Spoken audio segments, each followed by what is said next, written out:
আচ্ছা, এরপর দশের দাগে 2 limit x tends to 1 plus x to the power n minus 3 to the power n by x minus 2 সমান হচ্ছে n into 3 to the power n minus 1।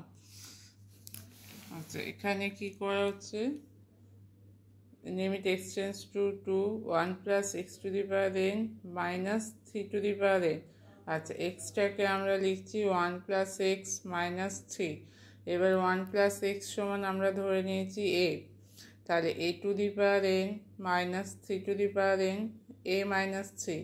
আচ্ছা, extra যখন 2 এর দিকে যাচ্ছে তাহলে এটা কত দিকে যাবে, 2 প্লাস 1 3 এর দিকে, তাহলে এটা দাঁড়াবে limit a tends to 3 a to the power n minus 3 to the power n by a minus 3।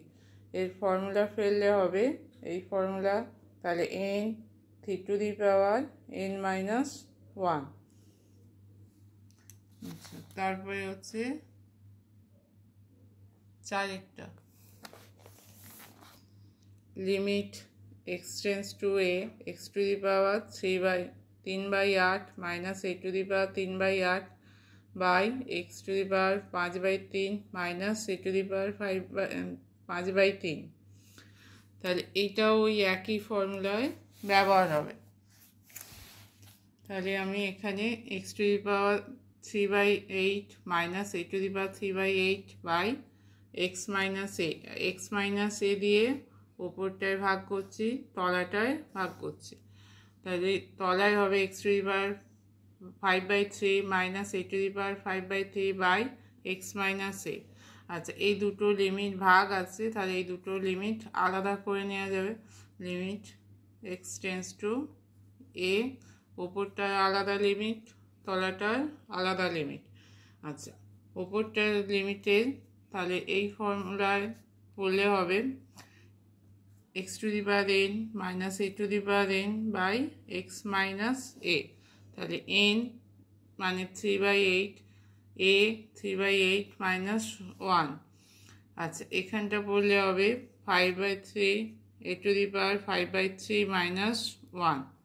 আচ্ছা, এখানে লিমিটটা হবে না, 3/8 a টু দি পাওয়ার, এখানটা বিয়োগ করলে হবে 3 minus 8/8 5/3 a to the power 5/3 minus 1।